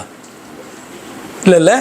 அப்போ எது தகுதியற்றது இந்த வசனத்தின்படினா, கர்த்தரை நம்பாதிருப்பதும் தகுதியற்றது, கர்த்தரை நம்புகிறேன் என்று சொல்லி நன்மை செய்யாதிருப்பதும் தகுதியற்றதான ஒரு காரியம். தேசத்திலே குடியிருக்கிற நாட்களில், லைஃப் ஆன் திஸ் எர்த், சத்தியத்தை வாஞ்சிக்காமல் கீழ்ப்படியாமல் இருக்கிறதான காரியம் தகுதியற்ற சபையினுடைய பிள்ளைகளுக்கு அல்லது மனிதனாய் வாழ்கிறதற்கே தகுதியற்றதான ஒரு நிலைக்கு நம்ம என்ன பண்ணுறோம், வருகிறோம் என்று சொல்லி அர்த்தம். அடுத்ததாக 7வது வசனத்தில் எது தகுதியானது, எது தகுதியற்றது? 7வது வசனத்தை வாசிக்கலாம். கர்த்தரை நோக்கி அமர்ந்து அவருக்கு காத்திரு, காரிய சித்தி உள்ளவன் மேலும் தீவினைகளை செய்கிற மனுஷன் மேலும் எரிச்சல் ஆகாதே. எது தகுதியானது சொல்லுங்க பார்க்கலாம். இந்த வசனத்தின்படி எது தகுதியானது? சில காரியங்கள்லாம் ஆண்டவர் கற்றுக் கொடுக்குறார். தகுதியற்ற நம்மை ஆண்டவர் என்ன பண்ணார், அழைத்து வந்தபொழுது நம்மளை தகுதியை உள்ளவர்களாக மாற்றி தமது பரிசுத்தவான்களை அவர் காக்கிறார். இப்படி வாக்குத்தத்தம் கொடுக்கிறார். தமது பரிசுத்தவான்களை அவர் கைவிடுவதில்லை. அப்படி வராதவர்களை என்ன பண்ணுறாரோ அழிப்பார், அறுப்புண்டு போவார்கள் என்கிறதான வார்த்தை சொல்லப்படுகிறது. அப்படியானால் அவரிடத்திலே வந்தவர்கள் எப்படியாக நடந்து கொள்ள வேண்டும், அவரை ஏற்றுக்கொண்டவர்கள் எப்படியாக நடக்க வேண்டும் என்கிற காரியம் தான் நிறைய அந்த சங்கீதத்தில் சொல்லப்படுது. சிலது தான் உங்களுக்கு முன்பாய் கொண்டு வருகிறேன். 7வது வசனம், கர்த்தரை நோக்கி அமர்ந்து அவருக்கு காத்திரு, காரிய சித்தி உள்ளவன் மேலும் தீவினையை செய்கிற மனுஷன் மேலே எரிச்சல் ஆகாது. அப்போ எது தகுதியானது, எது தகுதியற்றது? கர்த்தரை நோக்கி அமர்ந்து அவருக்கு காத்திருத்தல் அழைக்கப்பட்டவர்கள், அவரை தெய்வமாக ஏற்றுக்கொண்ட பிள்ளைகள் மேலே விழுந்ததான கடமையும் அதுதான் அவர்களுடைய தகுதியுமாக காணப்படுது. கர்த்தரை நோக்கி அமர்ந்து அவருக்கு காத்திருக்கிறதுனா என்ன அர்த்தம்? கர்த்தரை நோக்கி அமர்தல்னாலே என்ன அர்த்தம்? கர்த்தரை நோக்கி அமர்ந்திருக்கிறதுனா என்னன்னு நீங்கள் புரிஞ்சுக்கிறீங்க? ஒரு நாளை போட்டு அந்த நாளில் சப்பலாங்கால் போட்டு உட்காந்து அப்படியா? அமர்ந்துன்னா அதானே அர்த்தம். அது இவர் அமர்ந்திருக்கிறார், நீங்கள்லாம் சேரில் அமர்ந்திருக்கீங்க, சோஃபாவில் அமர்ந்திருக்காங்க, கீழே அமர்ந்திருக்கிறார், அதுவா? அமர்ந்துன்னா என்ன அர்த்தம்? அமர்ந்துன்றதுக்கு லிட்டரலான மீனிங் சிட், உட்கார்ந்து, அப்படி தானே அர்த்தம். அப்போ கர்த்தரை நோக்கி அமர்ந்துனா என்ன மீனிங்கு? கர்த்தரை நோக்கி அமர்ந்து அவருக்கு காத்திரு அப்படின்னா என்ன மீனிங்கு? கர்த்தரை நோக்கி அமர்ந்துனா ட்ரஸ்ட் த லார்ட் என்று அர்த்தம். ட்ரஸ்ட் த லார்ட், அதாவது கர்த்தர் மேலே நம்பிக்கை உள்ளவனா. அதான் பண்ணார், உண்மை இல்லாமல் எனக்கு யார் உண்டு அப்படின்னா, நீர் ஒருத்தர் இல்லை அப்படின்னா யாருமே இல்லை. என் பக்கத்தில் எல்லாரும் இருக்கலாம், ஆனாலும் அவர் இல்லை அப்படின்னா யாருமே இல்லை அப்படின்னு அர்த்தம். அதான் அந்த வார்த்தையினுடைய மீனிங்கு. அப்போ கர்த்தரை நோக்கி அமர்ந்துனா trust the Lord and wait for the Lord to do it for you. ஏன் உனக்கு எரிச்சல் வருது? அவன் வந்து பார்த்தோன்னா பொல்லாதவனாய் காணப்பட்டாலும் காரியங்கள் நடக்குது அவனுடைய வாழ்க்கையில். நியாயக்கேடு செய்கிறான், தப்பிச்சு போயிட்டே இருக்கான், அவன் மேலே எரிச்சல் வருது, அப்படி தானே?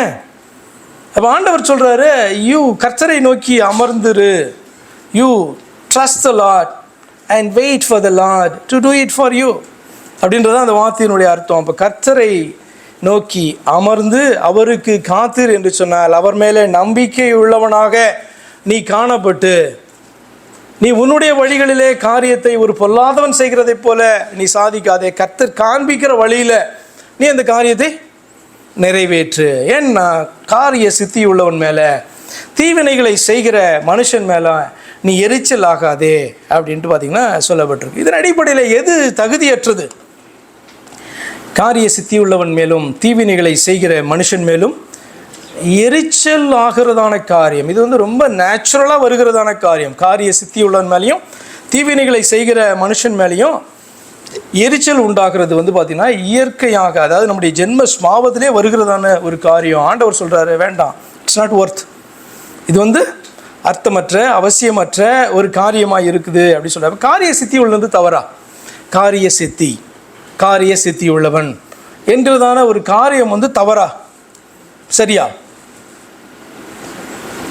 என்ன நினைக்கிறீங்க? காரிய சித்தி உள்ளவன். இப்போ நான் எப்படி சொல்லிக்குவேன்? காரிய சித்தி உள்ளவன் நீங்கள் எப்படி விரும்புவீங்க? காரிய சித்தி உள்ள மனுஷன், இல்லைன்னா இவர் வந்து பார்த்தீங்கன்னா ஒரு பேக்கு அப்படின்னு சொல்ல விரும்புவீங்களா? காரிய சித்தி உள்ள மனுஷன் தான் சொல்ல விரும்புவீங்க, அப்படியா? காரிய சித்தி என்பது தவறல்ல. அப்போ காரிய சித்தி உள்ளது நல்ல காரியம் தான். ஆனால் ஆண்டவர் என்ன சொல்கிறாரு இங்கே? இந்த வசனத்துடைய அர்த்தம் என்ன பாருங்களேன். ஆதியாகமம் புஸ்தகம் 39:2 காரிய சித்தி என்பது தவறல்ல. அங்கே என்ன வாசிக்கிறோம் பாருங்க. ஆதியாகமம் 39:8 கர்த்தர் யோசேப்போடே இருந்தார், அவன் காரிய சித்தி உள்ளவன் ஆனான், அவன் எகிப்தியன் ஆகிய தன் எஜமானுடைய வீட்டிலே இருந்தான். The Lord was with Joseph so that he prospered. தேவன் அவனோடு கூட இருந்தபடினாலே அவன் காரிய சித்தி உள்ளவனாக, அவன் செய்கிற காரியங்கள் வாய்க்கிறதாக காணப்பட்டது. ஆனபடினாலே காரிய சித்தி உள்ளவனாக இருப்பது தவறல்ல. நீதிமொழிகள் 16:33 வாசிக்கிறோம், சீட்டு மடியிலே போடப்படும் காரிய சித்தியோ கர்த்தரால் வரும். The lot is cast into the lap, but its every decision is from the Lord என்று சொல்லப்படுது. அப்போ காரிய சித்தியோ காரிய சித்தி உள்ளவனாக இருப்பதோ தவறான காரியம் என்று ஆண்டவர் சொல்லலை. ஆனால் காரிய சித்தி உள்ளவன் மேலே எரிச்சல் உள்ளவனாகாத நீ அப்படின்னு ஆண்டவர் சொல்கிறார். அதனுடைய அர்த்தம் என்ன? எப்படி புரிஞ்சுக்கிறீங்க? அதனுடைய அர்த்தம் என்னன்னா, காரிய சித்தி உள்ளவன் ஆனால் தீவினைகளை செய்கிற மனுஷன். இந்த வசனத்தை நீங்கள் ஃபுல்லாக வாசித்து பார்த்தீங்கன்னா என்ன சொல்லுகிறது என்று சொன்னால், காரிய சித்தி உள்ளவன் மேலும் தீவினைகளை, 7வது வசனம், காரிய சித்தி உள்ளவன் மேலும் தீவினைகளை செய்கிற மனுஷன் மேலும் நீ எரிச்சல் ஆகாதே அப்படின்னு சொன்னால் என்ன அர்த்தம்னா, காரிய சித்தி உள்ளவன் தான் ஆனால் தீவினைகளை செய்கிற மனுஷன். ஆங்கிலத்தில் ரொம்ப அழகாக இருக்கும். காரிய சித்தி உள்ளவனா என்ன? Successful man. சக்ஸஸ்ஃபுல்லாக இருக்கிறது தப்பா? நல்லது தானே. எல்லாருமே சக்ஸஸ்ஃபுல்லாக இருக்கணும் தானே விரும்புவோம். ஃபெயிலியராக இருக்க விரும்புவோம். சக்ஸஸ்ஃபுல் மேனாக தான் இருக்க விரும்புவோம். Successful man in his own ways carrying out his wicked schemes. அதாவது ஒரு சக்ஸஸ்ஃபுல்லான ஒரு மனிதனாக மாறுவதற்கு என்ன பண்ணுறது? தந்திரமான காரியங்களை, தந்திரமான ஆலோசனைகளை, தந்திரமான வழிகளை தெரிந்து கொண்டு அவன் சக்ஸஸ்ஃபுல் மேனாக உயர்கிறதான காரியம். Successful man in his own ways, ஆண்டவர் வைத்திருக்கிறதான, ஆண்டவர் அனுமதிக்கிறதான வழிகள் அல்லாதவைகளை, இன் ஹிஸ் ஓன் வேஸ், தனக்கான வழிகளை அவனே தெரிந்து கொண்டு தன்னுடைய ஞானத்தை எல்லாம் இதற்கு பயன்படுத்தி மற்றவர்களெல்லாம் ஏமாத்துகிற மனுஷன் தான் பொல்லாதவர்கள் மேலே எரிச்சல் அடையாது. Successful man in his own ways, காரிய சித்தி உள்ளவனாக காணப்படுறான். கடைசியில் எண்ட் ஆஃப் த டே அவனை பார்க்கிற உலகம் சொல்லும், இவன் காரிய சித்தி உள்ளவன், ஸ்மார்ட்டாக இந்த இடத்துக்கு என்ன பண்ணிட்டான், எவ்வளவு ஞானவான் இந்த இடத்துக்கு வந்துட்டான். ஆண்டவர் சொல்கிறார், அவனை பார்த்து நீ எரிச்சல் அடையாதே, அவனை பார்த்து நீ பொறாமைப்படாதே, நான் அவனை உயர்த்தவே இல்லை.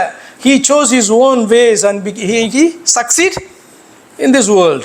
அது ரொம்ப அழகாய் காணப்படுது. Successful man in his own ways, carrying out his wicked schemes. தன்னுடைய வழிகளை தெரிந்து கொண்டு தந்திர ஆலோசனைகளின் மூலமாக எவனை குழி பறிக்கலாம், எவன் காலை இழுக்கலாம், எவனுடைய இடத்தை பறிக்கலாம் என்று சொல்லி, இது வந்து நிறைய பேருக்கு தெரியாது. அவன் பக்கத்தில் இருக்கவங்களுக்கு வேணால் தெரியும். ஆனால் உலகம் எப்படி பார்க்கும் அவனை வெரி சக்ஸஸ்ஃபுல் மேனாக பார்க்கும். அதே தான் சொல்கிறார், அப்படிப்பட்ட காரிய சித்தி உள்ளதான தீவினைகளை செய்கிற மனுஷன் மேலே நீ எரிச்சல் அடையாதே என்று சொல்லுகிறார். அடுத்தது 8வது வசனத்தில் எது தகுதியானது தேவனுடைய பிள்ளைகளுக்கு, அதாவது வாக்குத்தத்தத்தை பெற்றவர்களுக்கு எது தகுதியானது எது தகுதியற்றது என்று பார்க்கும் பொழுது, கோபத்தை நெகிழ்ந்து உக்கிரத்தை விட்டுவிடு, பொல்லாப்பு செய்ய ஏதுவான எரிச்சல் உனக்கு. அப்போ எரிச்சல் அடையாதுன்னு ஆண்டவர் சொல்லுகிறதற்கே ஒரு காரணம் உண்டு. என்ன அப்படின்னு சொன்னால், கோபத்தை நெகிழ்ந்து உக்கிரத்தை விட்டுவிடு, பொல்லாப்பு செய்ய ஏதுவான எரிச்சல் உனக்கு வேண்டாம். அப்போ எது தகுதியானது என்று சொன்னால், கோபத்தை நெகிழ்ந்து உக்கிரத்தை விட்டு விடுதல். Refrain or cease from anger and forsake wrath என்று ஆங்கிலத்தில் வாசிக்கிறோம். பொல்லாப்பு செய்ய ஏதுவான எரிச்சல் கொள்ளாதிருத்தல். ஆங்கிலத்தில் எப்படி போட்டு தெரியுமா? அது do not fret, it leads only to evil. அந்த எரிச்சலானது உன்னை எங்கே கொண்டு போய் நிற்கும் அப்படின்னு சொன்னால், நீ பொல்லாப்பு செய்கிறதற்கு ஏதுவாக உன்னை கொண்டு போய் என்ன பண்ணிடுவான், நிறுத்திடும். ஆனப்படினால்தான் ஆண்டவர் சொல்கிறாரு, உனக்கு எது தகுதி அப்படின்னு சொன்னால் இதை தள்ளி விடுகிறது தான். எது தகுதியானது தகுதியற்றது என்று சொல்லி பார்ப்பீங்க அப்படின்னா, எரிச்சலினால கோபப்பட்டு உக்கிரம் கொண்டு பொல்லாப்பு செய்தல். இந்த வார்த்தைகள்லாம் எப்படி கனெக்ட் பண்ணுறாரு? 8வது வசனத்தில் பார்த்தீங்கன்னா, கோபத்தை நெகிழ்ந்து உக்கிரத்தை விட்டுவிடு, பொல்லாப்பு செய்ய ஏதுவான எரிச்சல் உனக்கு வேண்டாம். அது அப்படியே நீங்கள் ரிவர்ஸில் பார்த்தீங்கன்னா, எரிச்சல் உனக்கு வருதில்ல, பொல்லாப்பு செய்கிறவர்களை பார்த்து எரிச்சல். இன் இஸ் ஓன் வே, ஆண்டவர் வழியை தள்ளிட்டு in his own way, in his wicked schemes, தன்னுடைய தந்திர ஆலோசனைகளின் மூலமாக தன்னை உயர்த்தி கொண்டதான ஒரு மனுஷனை பார்க்கும்போது உனக்கு எரிச்சல் உண்டாகிறது அல்லவா? அந்த எரிச்சல் எங்கே கொண்டு போய் வைக்கணும்? எரிச்சல் உனக்கு கோபத்தை உண்டு பண்ணும். அந்த கோபம் உனக்கு உக்கிரமாக மாறும். உக்கிரம் கொண்டு அது பொல்லாப்பு செய்கிறதற்கு உன்னை கொண்டு போயிடும். ஆனப்படினாலே ஆண்டவர் என்ன சொல்கிறாரு? முளையிலே கிள்ளி போட சொல்கிறாரு. அது எரிச்சல் வரும்போது அதை கிள்ளி போடு, அதை அப்படியே விட்டுனா அது கோபத்துக்கு கொண்டு போகும். அது உன்னை உக்கிரமாக மாற்றும். அது பொல்லாப்பு செய். அவனை எப்படி என்ன அவனை மாதிரி எப்படி நம்ம ஆகலாம் அப்படி திங்க் பண்ணுறது, இல்லது அவனை எப்படி கேட தள்ளலாம் அப்படின்றத காரியம். ஆண்டவர் சொல்கிறார், நீ வாக்குத்தத்தத்தை பெற்றவன், நித்தியமாக வாழப்போகிறவன், நீ என்னாலே காக்கப்படுகிறவன், என்னுடைய கரத்திலே நீ இருக்கிறவன், நீ ஏன் நாளைக்கு அழிந்து போகிறவனை பார்த்து நீ இப்படி உன்னை இப்படி ஏன் மாற்றிக்கொண்டு இருக்கிறாய் என்று ஆண்டவர் பேசுகிறதான காரியம். அப்போ தகுதியற்றதை தள்ள வேண்டும். 9வது வசனம், எது தகுதியானது எது தகுதியற்றது? சங்கீதம் 37:9, பொல்லாதவர்கள் அறுப்புண்டு போவார்கள், கர்த்தருக்கு காத்திருக்கிறவர்களோ பூமியை சுதந்திரித்து கொள்வார்கள். இன்னொரு காரியத்தை ஆண்டவர் சொல்றாரு, பொல்லாதவர்கள் அறுப்புண்டு போவார்கள், கர்த்தருக்கு காத்திருக்கிறவர்களோ பூமியை சுதந்திரித்து கொள்வார்கள். அப்படியானால் எது தகுதியானது? பூமியை சுதந்திரித்துக் கொள்வது தகுதியானது. ஆனால் இந்த வசனம் சொல்கிறது, கர்த்தருக்கு காத்திருக்கிறவர்களோ பூமியை.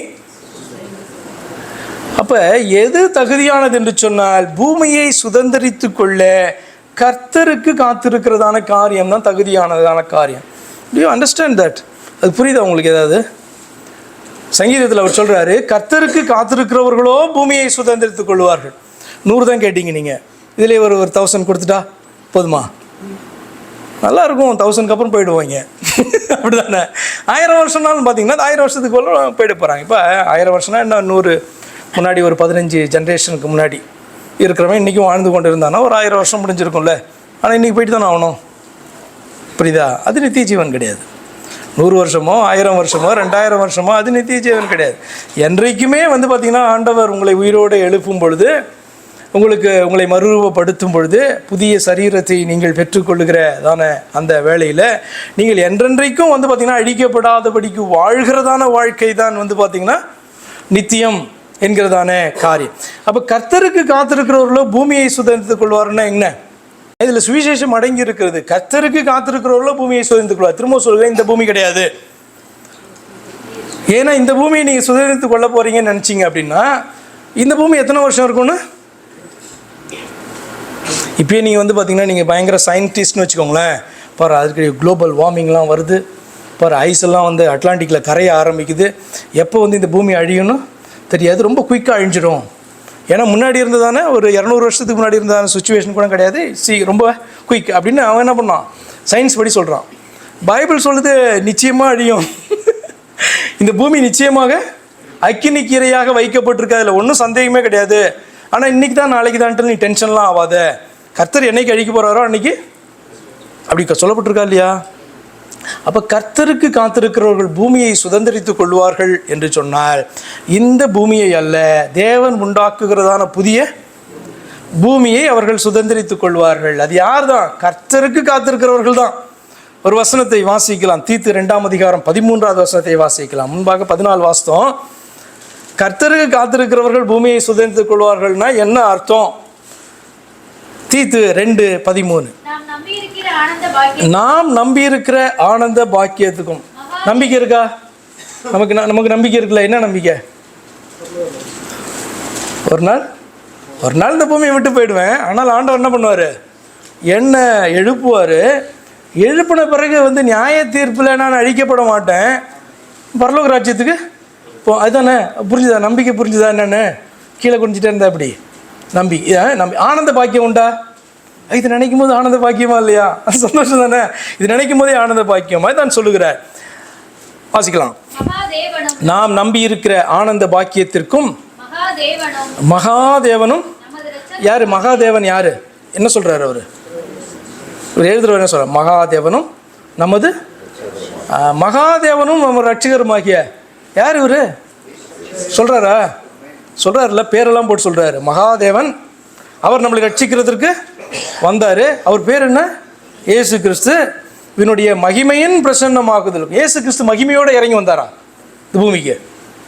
நம்மளை போல ஒரு மனுஷனாக வந்தார். அவரை பார்க்குறவங்க யாருமே ஐயோ சாமி வந்துட்டாருன்ட்டு பயந்தாங்களே யாராவது அவரை பார்த்தால? அவர் சாதாரண நம்மை போல ஒரு மனிதனாக காணப்பட்டார். அப்படி தானே? சாதாரண மனிதனாக அவர் காணப்பட்டார், நம்மளை போலவே.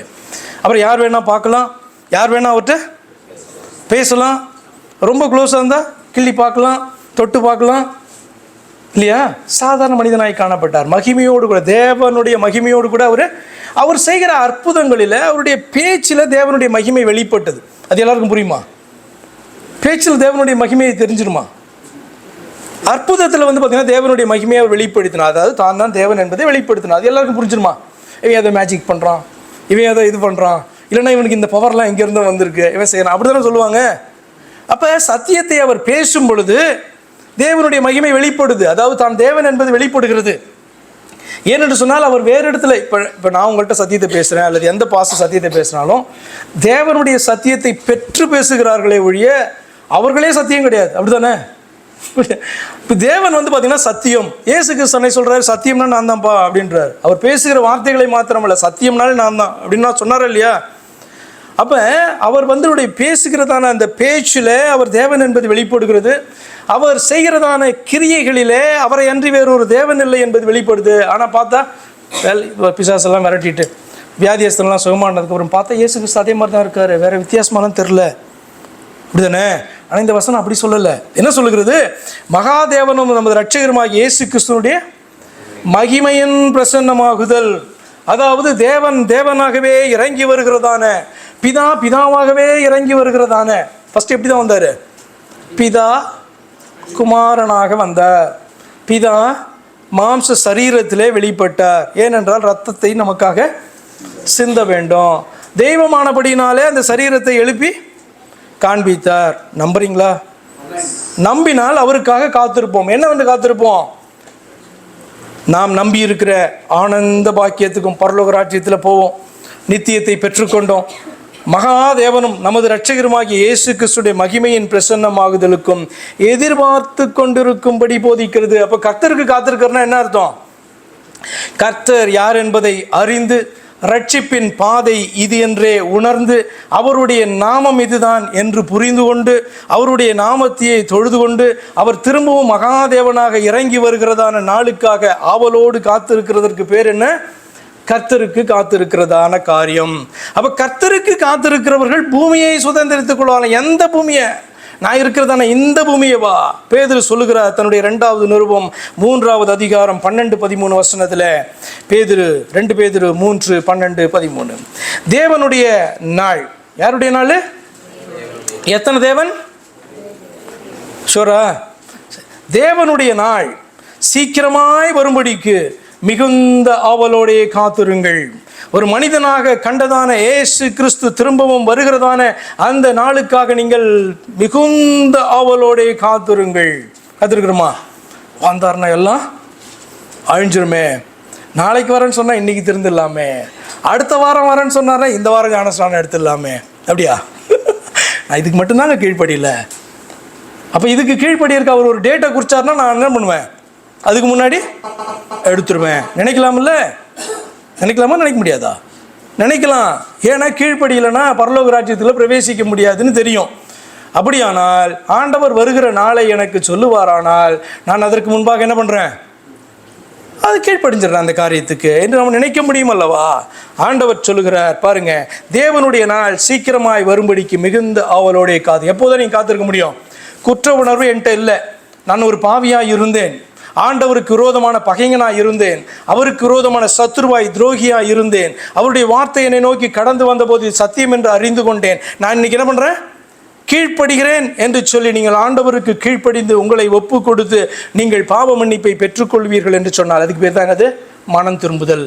நீங்கள் மனம் திரும்புவீர்கள் என்று சொன்னால் குற்ற உணர்வு உங்களிடத்திலிருந்து எடுத்து போடப்படும். அர்த்தம் என்ன? உங்களுடைய பாவத்தை அவர் ஏற்றுக்கொண்டபடினாலே உங்களுடைய பாவத்தை மன்னிக்கிறதற்கு அதிகாரம் பெற்ற ஒருவராக அவர் மட்டுமே காணப்படுகிறார். அப்ப தேவனுடைய நாள் சீக்கிரமாய் வரும்படிக்கு மிகுந்த ஆவலோட யாரால் காத்திருக்க முடியும்? குற்ற உணர்வுள்ள நான் அந்த குற்ற உணர்வை ஆண்டவரிடத்திலே நான் ஒப்பு கொடுத்து மனம் திரும்பி அவரிடத்திலிருந்து பாவ மன்னிப்பை பெற்றுக்கொண்ட ஒரு சந்தோஷம் எனக்கு உண்டாகுமானால் அதுதான் ஆனந்த பாக்கியம். நம்பிக்கையோடு ஆனந்த பாக்கியத்தோடு கூட மகாதேவனும் நமது இரட்சகருமாகிய இயேசு கிறிஸ்துவின் மகிமையின் பிரசன்னமாகுதலுக்கு காத்து கொண்டிருக்கிறோம் அல்லவா? அப்போ தேவனுடைய நாள் சீக்கிரமாய் வருகிறதற்கு மிகுந்த ஆவலோடே காத்திருங்கள் என்று எழுதுகிறார். அந்த நாளில் வானங்கள் வெந்து பூதங்கள் எரிந்து உருகி போம், அவருடைய வாக்குத்தத்தத்தின்படியே நீதி வாசமாயிருக்கும் புதிய வானங்களும் புதிய பூமியும் உண்டாகும் என்று காத்திருக்கிறோம். அப்படி காத்திருக்கிறோமா? அல்லது இந்த பூமியிலே நம்மளை நிச்சயமாக வைக்க போறாருன்னு காத்திருக்கிறோமா? இல்லைங்க. கர்த்தருக்கு காத்திருக்கிறவர்கள் பூமியை சுதந்திரித்துக் கொள்வார்கள் என்று சொன்னால் இந்த பூமியை அல்ல. இந்த பூமியிலே பிறந்தவர்கள் எல்லாரும் ஒரு நாள் இந்த பூமியிலே அவர்கள் மடிய வேண்டும் என்பது உண்மை. ஆனால் கர்த்தருக்கு காத்திருக்கிறவர்களோ எப்படி காத்திருக்கணும்?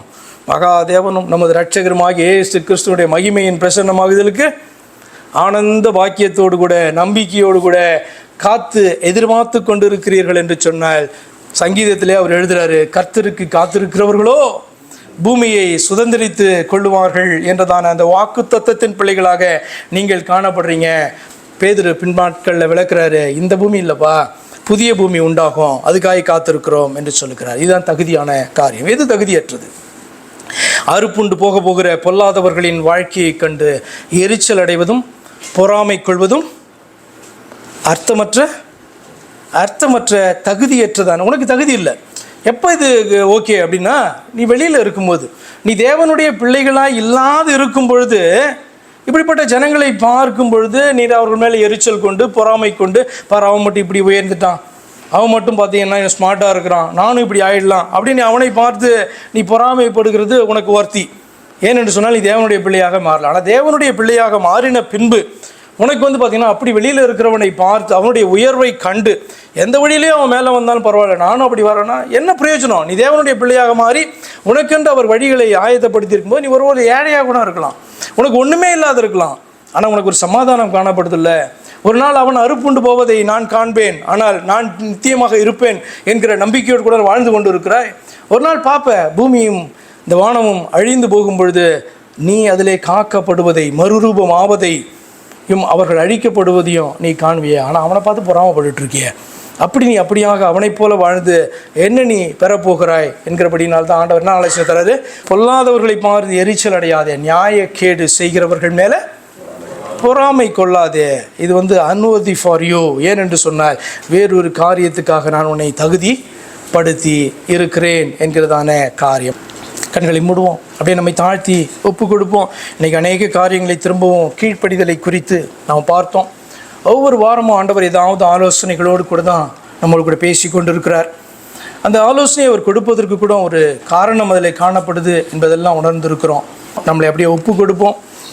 எங்களை அன்பாய் நேசிக்கிற எங்கள் பரிசுத்த பிதாவே, ஆண்டவரே, உங்களிடத்திலிருந்து மிகப்பெரிய வாக்குத்தத்தமாகிய நித்திய வாழ்வை பெற்று கொண்டிருக்கிறோம்.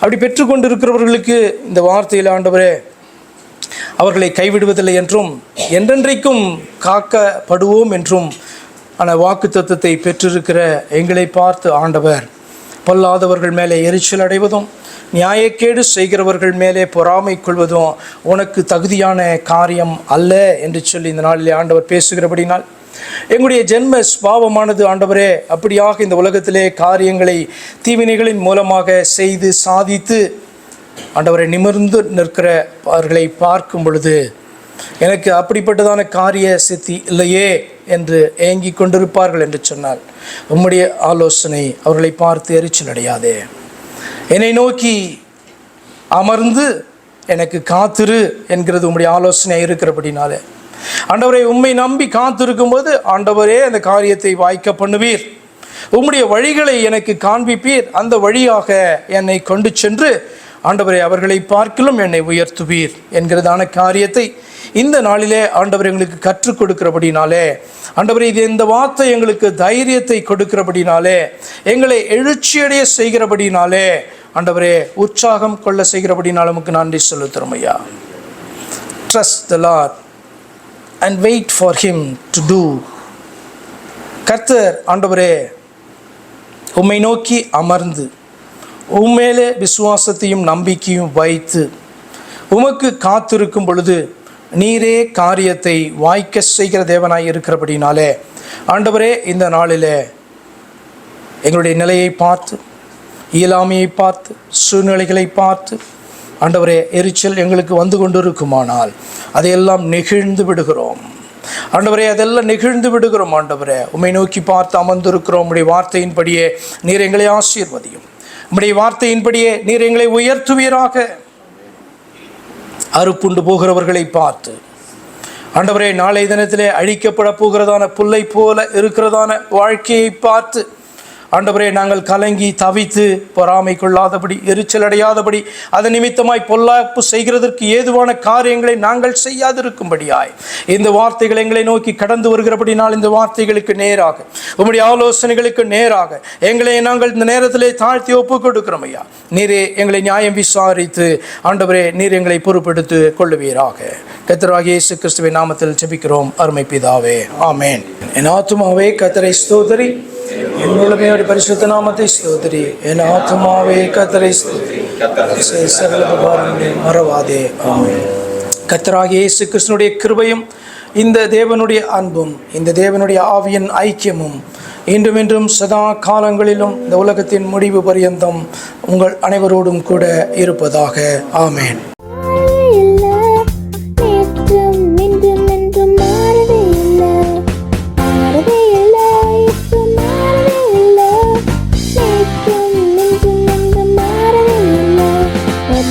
Mahal,